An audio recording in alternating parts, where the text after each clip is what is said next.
So guys, once again, if you can, please subscribe to the channel and please hit the like button on this video. So guys, in this next story, a man from the West Midlands who headed a drugs gang responsible for importing nearly 2 tons of drugs into the UK has been jailed. The ringleader, Jonathan Arnold of Sutton, Coldfield, used a fake furniture removals firm as a front to move £135 million worth of cocaine, heroin and ketamine into port. When can I discuss this? Because I'm just obviously I'm getting completely utter shocked to be completely honest. Of course you are, yeah. Mate, we'll be able to go through all the circumstances in front of the custody sergeant when we get to custody. Super. Yeah? Yeah, lads, I'll see you today. It don't matter, I promise you. I know. But we have processes, don't we? Yeah. His gang would use dummy loads of furniture to hide packages of drugs in lorries and vans, some of which had hidden compartments to conceal the shipments. Arnold pretended he was the legitimate boss of a small removal firm which had a turnover of £50,000 a month. However, in reality, the 29-year-old was enjoying a life of luxury on the back end of his criminal empire, spending his money on plastic surgery and sun-soaked trips to Dubai. In footage taken by the police, Arnold can be seen driving around in a Ferrari and showing off his new teeth. The gang's downfall began last January when one of their couriers made a drugs run to Europe in a real estate removals van, which was searched by French customs. Officials discovered 63 blocks of cocaine weighing 71 kilos along with 99 bags of ketamine weighing 101 kilos. The consignment had a UK wholesale value of just over £2.5 million. Then last April, Dutch police seized just over 1.5 tons of cocaine with a street value of around £118 into Portsmouth, hidden amongst bananas on a ship which had travelled from Colombia to the Netherlands. The ship was allowed to continue its journey into Portsmouth after the drugs had been removed.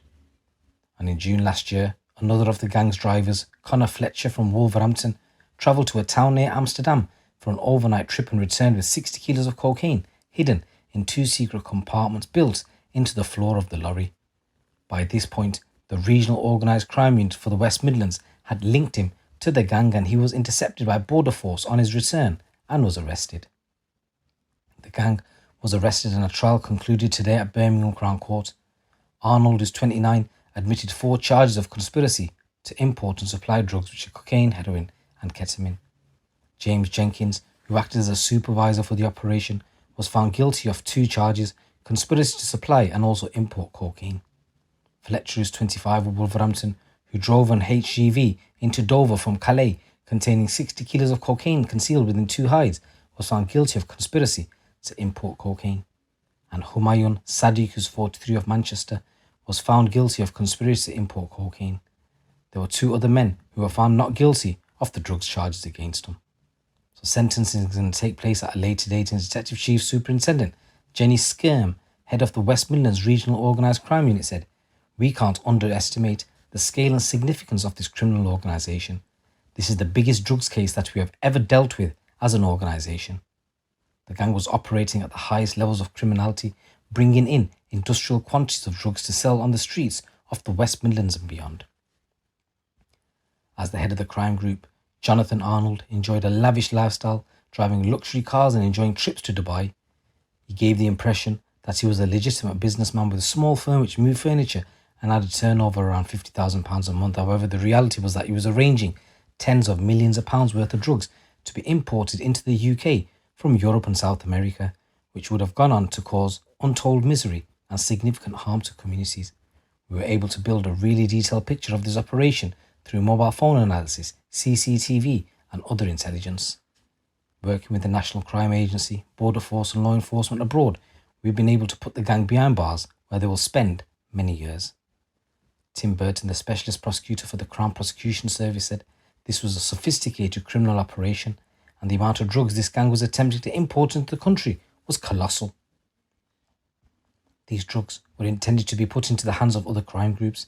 Had everyone involved in this criminal activity been successful, millions and millions of pounds worth of drugs could have ended up on the streets of the UK towns and cities, causing public harm.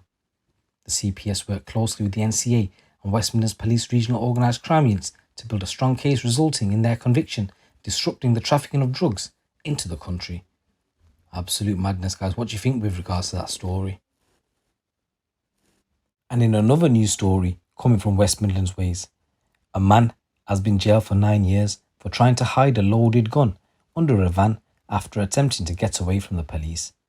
Ricardo Cousins was spotted by a resident of the busy street who told the police what she had seen. Police saw Cousins driving a car at around R4 on February the 14th last year on Hampstead Road in Handsworth and was suspicious about the way it was being driven.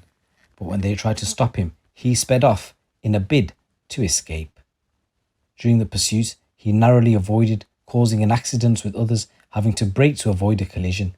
He failed to give way at a junction, drove at speed and carried out dangerous overtaking manoeuvres.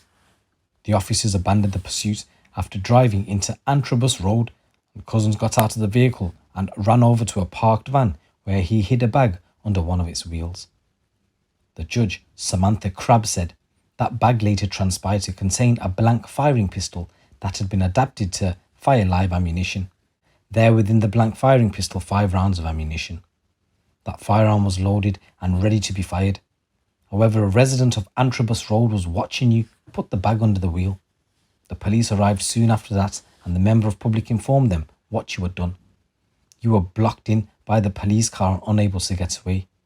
She said later Cousins had lied to the police claiming he'd been trying to get away because he was not taxed. She went on, this was a busy residential street. People were walking past. Anybody could have found the firearm. Children were walking home from school and the firearm was badly concealed.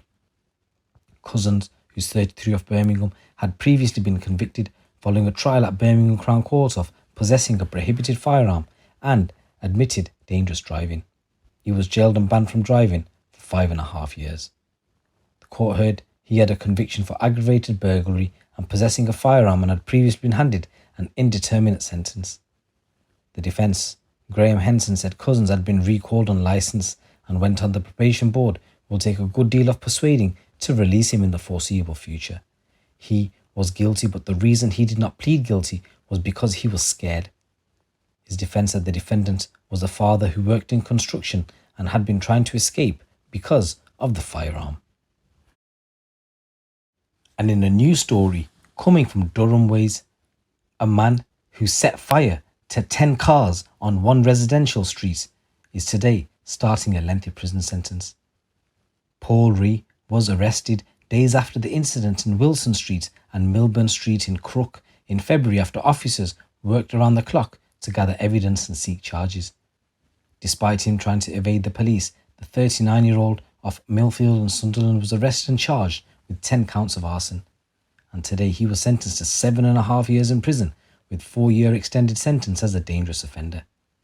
Detective Sergeant Claire Callaghan of South Durham CID said this was a deliberate and horrific incident that could easily have ended in tragedy. Officers worked tirelessly to gather the evidence, so it's great to see Ray had no choice but to plead guilty and justice for the residents has been served. We don't understand why he went on a rampage and decided to blow up 10 cars. She went on to say, I would like to thank the members of the public who provided vital information on this case, which ultimately helped us bring all 10 charges. So guys, these are a number of stories coming from the streets of the UK today. It's your boy GC.